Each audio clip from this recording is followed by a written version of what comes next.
मुझे पता है आप बहुत ज़्यादा खुश हैं अभी इस वक्त।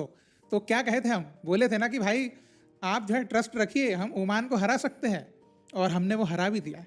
31 साल के बाद हमारी इंडियन फुटबॉल टीम ने इतना बड़ा काम करके दिखाया है। ये कितनी बड़ी बात है, कितनी खुशी की बात है।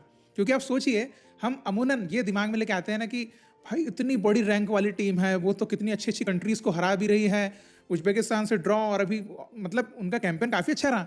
लेकिन यहाँ पर आप देखिए कि एक मेंटेलिटी, एक राइट एटीट्यूड, पॉजिटिव जो होता है ना सोच दिमाग में क्या होती है, पिच के बाहर क्या रख रहे हैं अपने दिल और दिमाग में, आप पिच के अंदर जाकर पलट सकते हैं, तख्ता पलट कर सकते हैं। और ये हमारी इंडियन फुटबॉल टीम ने करके दिखा दिया। और ये ऐसा प्राउड फील हो रहा है ना, मतलब इस टीम के ऊपर काफ़ी अरसा हो गया था कि हमारी सीनियर टीम के लिए दिल से वो वहाँ नहीं निकल पा रही थी।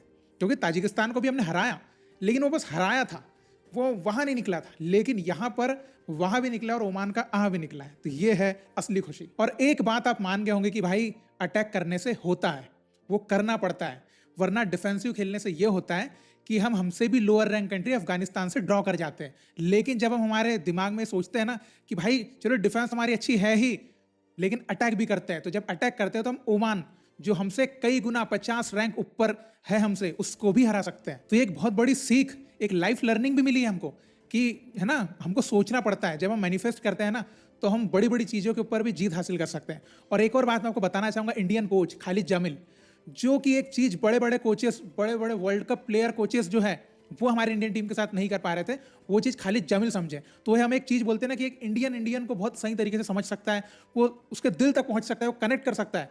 वो खालिद जामिल इस टूर्नामेंट में दिखाया। क्योंकि मतलब कि जो फॉरेनर कोच आते थे वो भी अटैक करवाते थे हमारी टीम से, लेकिन वो डिफेंस में डिसिप्लिन नहीं करवा पाते थे। यहाँ पर खालिद जामिल ने डिफेंसिव डिसिप्लिन तो रखा ही रखा, अटैकिंग में भी ऐसा आक्रामक गेम खेला है कि ये देखो, मतलब मेरी बातों से आपको समझ में आ रहा होगा कि मैं कितना प्राउड फील कर रहा होगा इस टीम पे। मजा आ गया। अब देखिए, ये तो मैंने आपसे दिल की बात कर ली है, अब मैं थोड़ा गेम की बात भी कर लूँ, वो भी थोड़ा इंपॉर्टेंट है, जिससे हम अगले मैचेस के लिए भी सोच पाएंगे कि क्या हम कर रहे हैं। तो देखिए, सबसे पहले लाइनअप पे जाते हैं। लाइनअप एक बिल्कुल बदली हुई लाइनअप थी, काफ़ी चेंजेस थे, जो कि थोड़ा मुझे भी लगा, मतलब क्योंकि मैं सोच रहा था कि खालिद जमील शायद ओमान को एक बड़ी टीम के हिसाब से हम ज़्यादा डिफेंसिव और इस टाइप से सोच रहे होंगे। मुझे बिल्कुल गलत साबित कर दिया। तो एक और चीज़ यहाँ पर एक सीख मिली है, डोंट जज a book by its cover. कि भाई जो कवर पे दिख रहा है ना, मतलब खालिद जमील को जो बोल रहे हैं ना डिफेंसिव माइंडसेट वाला कोच, मुझे तो नहीं लगा इस मैच में देख के डिफेंसिव माइंडसेट, मुझे तो सब कुछ मिक्स लगा है। तो मतलब कि उन्होंने खुद से भी असेसमेंट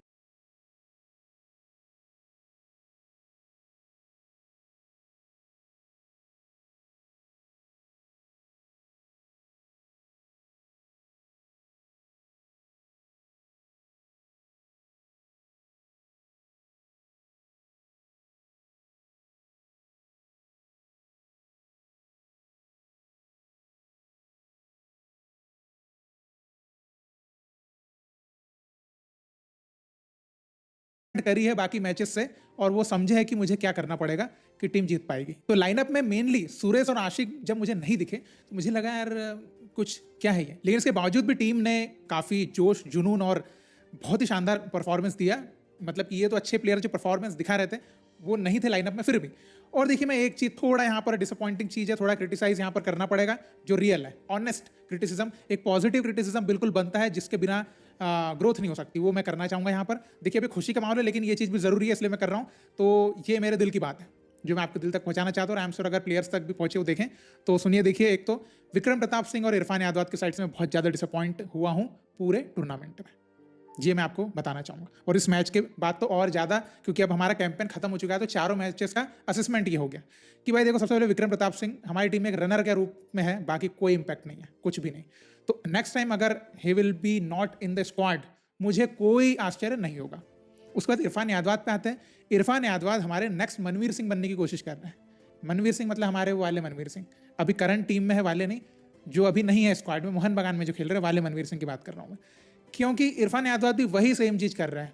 मतलब कि आप एक बात बताइए, इस मैच में फर्स्ट हाफ में हमको 3 अच्छे गोल स्कोरिंग मौके मिले थे, ठीक है, जिसमें एक तो अनवर अली ने एक हेडर अटेम्प्ट भी किया था, जो कि गोलकीपर के हाथ में गया था, उसको मैं हटा दूं तो 2 जो मौके थे वो दोनों विक्रम प्रताप सिंह और एक इरफान यादव को मिला था, जो कि छांगटे ने चांस बनाया था, और दोनों उनके क्रॉसेस थे, जिसमें एक विक्रम प्रताप सिंह को हेडर मिला था, जो एटलीस्ट भाई आप ऑन टारगेट, मतलब हेडर कनेक्ट तक नहीं हुआ आपसे और आपके सीधी बॉल आई है, कोई प्रेशर वहां उस टाइम पे नहीं था वो हेडर मारने में।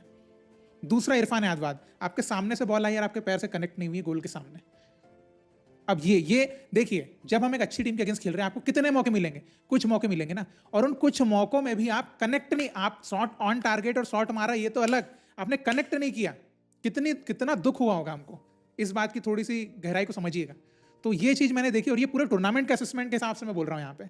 तो ये दोनों प्लेयर से मैं बहुत मैं बोलते हैं ना वाला डिसअपॉइंट हुआ हूँ पूरे टूर्नामेंट में। और देखिए, अगर हम गेम प्ले की बात करें तो हमारी डिफेंसिव डिसिप्लिन तो इस मैच में बिल्कुल रहा है हमारा, और एक जो कॉम्पैक्टनेस चाहिए थी ना हमको, तो देखिए मैं एक बात यहाँ पर बताना चाहूँगा कि दानिश फारूक से मैं वैसे तो इंप्रेस नहीं होता हूँ, लेकिन इस मैच में इंप्रेस हुआ, क्योंकि देखिए मिडफील्ड में वो हर जगह मौजूद थे। हर जगह वो गेम को, मतलब ओपोनेंट के अटैक्स को या उनके गेम को बिल्ड करने से तोड़ रहे थे, रोक रहे थे, जो कि बहुत इंपॉर्टेंट रोल था उनका इस मैच में। तो आप किस तरह से उनको आपने इस मैच में देखा मुझे नहीं पता। मैंने उनको जो मे भी खालिद जमील ने रोल दिया होगा कि आपको निखिल के साथ जो है यहाँ पर मिडफील्ड में ओमान के गेम को ब्लॉक करना है, वो कर दिया। क्योंकि ओमान के आपने पास्ट गेम्स देखे होंगे, उनकी मिडफील्ड से इतने बॉल्स डिस्ट्रीब्यूट होते हैं और इतने गैप्स क्रिएट करवाते हैं वो वाइड खिलवा के। इस मैच में नहीं हुआ। इस मैच में आपने कितने बहुत शानदार थ्रू पासेस देखे, बहुत ही रेयर देखे होंगे, बिकॉज वो वहाँ पे जगह ही नहीं दी उन्होंने। और ऊपर से हमारे डिफेंस वो है ही उतना मुस्तैद। तो डिफेंस की तो तारीफ हम पूरे टूर्नामेंट से कर रहे हैं, लेकिन इस मैच में आपको मिडफील्ड की भी तारीफ करना पड़ेगा, जिस तरीके से हमने ब्लॉक किया। और अटैक की तारीफ तो होगी, जिस तरीके से हम अटैक भी क्रिएट कर रहे थे ओमान के ऊपर। और देखिए, एक हमारी गलती की बात मैं करना चाहूंगा, जो फर्स्ट हाफ में हमने ज्यादा करी, सेकंड हाफ में कम करी। फर्स्ट हाफ में आपने देखा था हम बॉल विन तो कर रहे थे, हम बॉल्स अगर हम बीट भी हो रहे थे तो बॉल रिकवर भी कर रहे थे, लेकिन उसके बाद हम जो है बहुत ज़्यादा एरर्स कर रहे थे, पासिंग एरर्स तो बहुत ज़्यादा कर रहे थे फर्स्ट हाफ में। और दूसरी तरफ हम एक और चीज़ ये कर रहे थे, जो कि अच्छे में मैं गिनूंगा, लेकिन अपोनेंट उसको बेकार मानेगा, कि हम जो है गेम को बहुत तोड़ रहे थे। मतलब कि छोटे छोटे फाउल्स कमिट कर रहे थे, जिससे गेम ब्रेक हो रहा था। तो वो जो एक मोमेंटम बनना चाहिए था ओमान का, वो बन नहीं पा रहा था। और इसका अगर आप ओवरऑल में देखेंगे तो हमने 90 मिनट में लगभग 16 फॉल्स कमिट किए, और ओमान ने तो उसके आधे ही किए। तो हमने बहुत ज़्यादा गेम को ब्रेक किया, जिसकी वजह से फर्स्ट हाफ में तो पूरा फ्रस्ट्रेट हो गए थे ओमान। और इवन वो फिर फाउल्स वो भी करने लग गए थे, और उनको जो है लड़ाई पे भी उतर आए थे। कुछ कुछ जगह पे आपने देखा था थोड़ा सा ज़्यादा टसल पे आ गए थे। तो ये